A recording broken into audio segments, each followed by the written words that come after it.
Bonjour à toutes et à tous et bienvenue sur le podcast Gloria Mama, le podcast qui parle de maternité, notamment lorsqu'elle est vécue à l'étranger. Je souhaite profiter de cet épisode pour me présenter, vous dire comment j'en suis venue à écrire mon histoire au travers d'un livre, puis à créer le site internet gloriamama.com et le podcast du même nom, et surtout quels sont les enjeux. Je m'appelle Diane, j'ai aujourd'hui 34 ans et suis maman d'une petite fille d'1 an. J'étais loin de m'imaginer qu'un jour j'écrirais un livre qui aborde, entre autres, un sujet commun à de nombreuses femmes, mais que bien souvent, on préfère laisser en coulisses. Celui des fausses couches. Lorsque je suis tombée enceinte la première fois, j'avais 32 ans. C'était un bébé désiré que j'ai perdu au cours du premier trimestre de grossesse. Je suis tombée enceinte une deuxième fois, assez rapidement, une grossesse qui semblait très bien partie et qui finalement n'a pas été évolutive.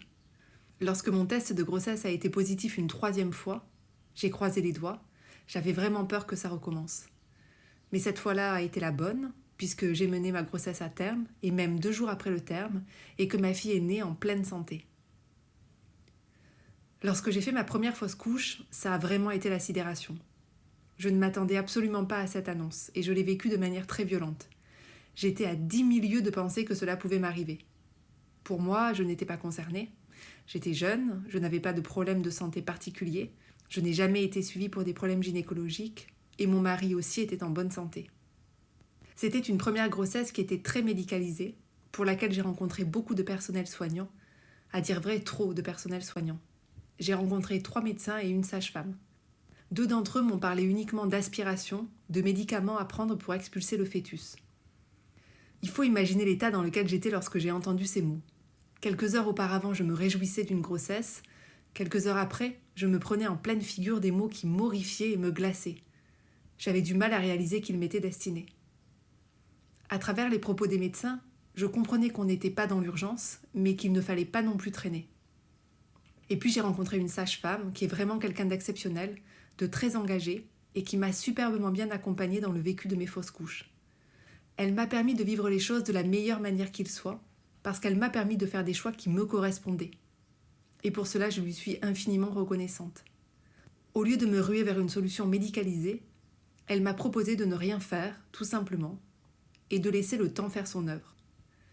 L'écriture de mon histoire, ce projet de livre, il a vraiment commencé là. J'ai été profondément choquée des mots employés et parfois de la manière dont les médecins me les ont balancés au visage. J'ai trouvé que c'était d'une violence extraordinaire et je me suis dit que si une femme faisait une fausse couche en France et qu'elle tombait sur ce genre de médecin, on lui laisserait l'alternative entre une solution médicalisée et une solution médicalisée. Et qu'elle n'aurait pas conscience qu'il y a une 3e voie qui, elle, ne l'est pas. Je me suis dit qu'il fallait absolument que les femmes le sachent, que j'avais un rôle à jouer, qu'il fallait que je dise qu'on peut attendre que le corps naturellement expulse l'embryon ou le fœtus en fonction du stade de développement. Ce n'est pas une solution à écarter d'emblée. En tout cas, c'est une solution qui doit nous être proposée si elle est envisageable. Ce qui est important, c'est d'avoir le choix, de connaître les alternatives, de comprendre leurs avantages, leurs inconvénients, et de choisir en conscience et en fonction des circonstances ce qui est le plus adapté à notre situation et à ce que l'on est. Il n'y a pas une méthode meilleure que l'autre dans l'absolu. La meilleure méthode pour soi est celle qui est choisie en pleine conscience et en connaissance de cause. Avoir le choix est très important, car choisir, c'est être actrice. C'est en quelque sorte le premier pas pour reprendre le dessus et ne plus totalement subir ce qui nous arrive, subir cette fausse couche. Ensuite, ce qui est indispensable à mon sens, c'est de bénéficier d'un suivi psychologique.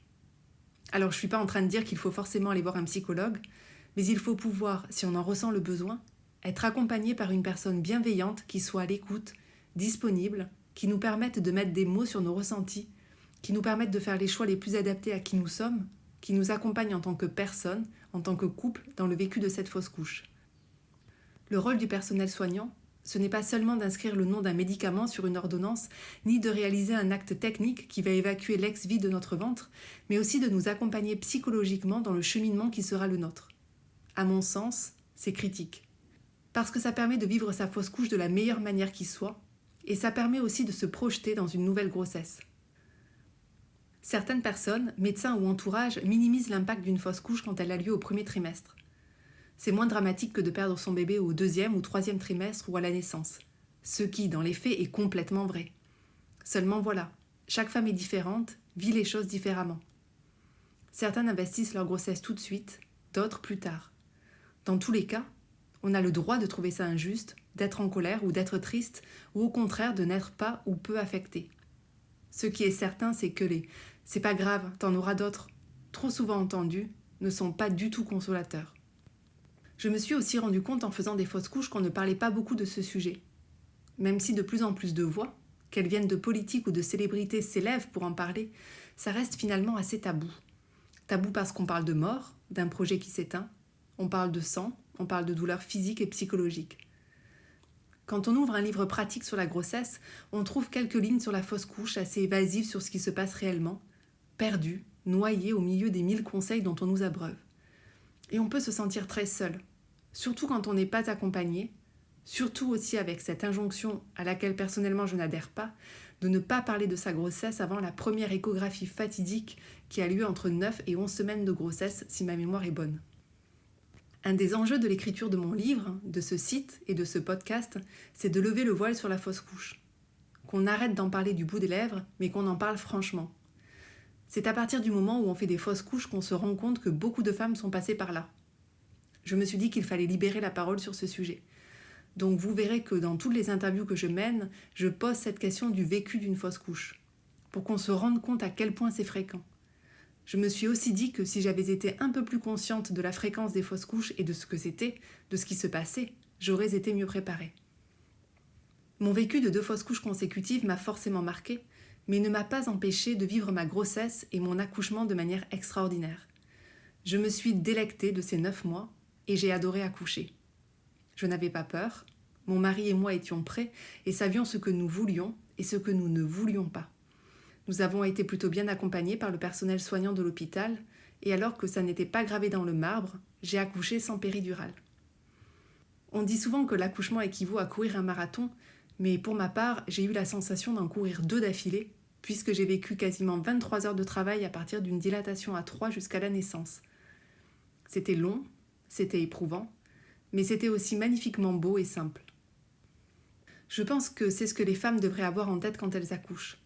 Ça n'est pas l'appréhension qui devrait dominer, même si c'est complètement normal d'appréhender, mais le sentiment qu'elles vont vivre un moment hors du temps, hors de l'ordinaire, donc extraordinaire. De mon expérience, j'ai tiré un certain nombre de messages clés, que ce soit sur la fausse couche, la grossesse et l'accouchement, que j'ai eu envie de partager à travers mon livre et le site internet. Ce sont des messages qui peuvent paraître contre-intuitifs, comme celui de prendre le temps de vivre sa fausse couche, ou alors d'accepter qu'on ne puisse pas tout contrôler et maîtriser, et certainement pas l'évolution d'une grossesse. Ou encore d'être actrice de son accouchement, de savoir ce qu'on veut et de ne pas se laisser imposer des choses que l'on ne souhaite pas. Bien sûr, ces messages sont des propositions, jamais des injonctions à faire ou ne pas faire, illustrées de mon expérience. Chacun prendra ce qui lui fait du bien, ce qui l'inspire, et vivra sa propre histoire. J'ai aussi écrit mon histoire parce que je pense qu'elle peut donner de la force aux couples qui passent par l'épreuve d'une fausse couche. C'est une histoire pleine de rebondissements et d'espoir. C'est aussi pour moi une manière de leur dire qu'ils ne sont pas seuls. Enfin, j'ai écrit parce que j'ai envie que les médecins puissent se rendre compte de ce par quoi une femme et un couple passent, qu'ils sachent dans le détail l'expérience des patients et leur rôle décisif dans notre vécu. C'est aussi eux qui font la différence dans notre vécu. Pour moi, c'est très important d'associer le personnel soignant dans la lecture de ce livre et l'écoute de ce podcast. En tout cas, c'est un vœu que je fais. Après l'écriture de mon histoire, naturellement s'est imposée la construction d'un site internet pour partager et proposer les messages clés de mon expérience. Et puis, rapidement, j'ai eu envie d'aller au-delà de mon histoire, d'aller à la rencontre d'autres mères, d'autres couples et de plonger ensemble dans l'aventure de leur maternité. Et comme je vis à l'étranger, je me suis naturellement tournée vers le vécu de la maternité quand on est hors de son pays. Parce que vous savez, parfois ça ne suffit pas, il n'y a pas assez de nouveautés ou vous avez vraiment le goût du challenge et vous décidez d'aller vivre tout ça, votre grossesse, votre accouchement, dans un pays que vous ne connaissez pas et parfois dont vous ne parlez même pas la langue. Il s'avère que moi-même j'ai quitté mon pays, la France, pour aller vivre avec un nouveau-né dans un pays dans lequel je n'avais jamais mis les pieds. Et ça m'a semblé intéressant de donner la parole à tous ces couples aventuriers qui se rajoutent des défis supplémentaires comme si ça n'était pas déjà assez challengeant d'avoir un enfant. mais aussi à tous ces couples, ces femmes et ces hommes qui sont contraints d'aller à l'étranger pour avoir un enfant, faute d'un cadre légal en France. Dans le podcast Gloria Mama, on parle du désir d'enfant, de l'attente d'un enfant, du vécu de la grossesse, de l'accouchement, du rôle de l'homme, de l'appropriation de son corps, de l'allaitement, du retour de couche. On aborde également les sujets de la PMA et de la GPA. On parle de cela avec des parents, mais aussi avec des professionnels. Gloria Mama, c'est un florilège d'histoires et d'interviews de professionnels sur la maternité. Des histoires comme un clin d'œil à la nôtre, des histoires pour se rappeler, sourire, rire, être ému, des histoires pour se rassurer, se consoler, s'enrichir des différences, et des interviews de professionnels pour parfois mieux comprendre. L'objectif, c'est aussi de s'ouvrir à ce qui se fait ailleurs, dans d'autres pays. Quels sont les accompagnements, les pratiques qui nous parlent et dont on aimerait pouvoir bénéficier. C'est de se questionner sur ce que l'on souhaite pour que notre grossesse et notre accouchement nous ressemblent, restent un moment unique et fort de notre vie de femme et de couple, vécu pleinement et de manière positive. Je vous invite donc à un voyage aux 1000 couleurs, aux 1000 saveurs, parfois douces, parfois plus amères, mais qui, pour sûr, ne vous laisseront pas indifférents.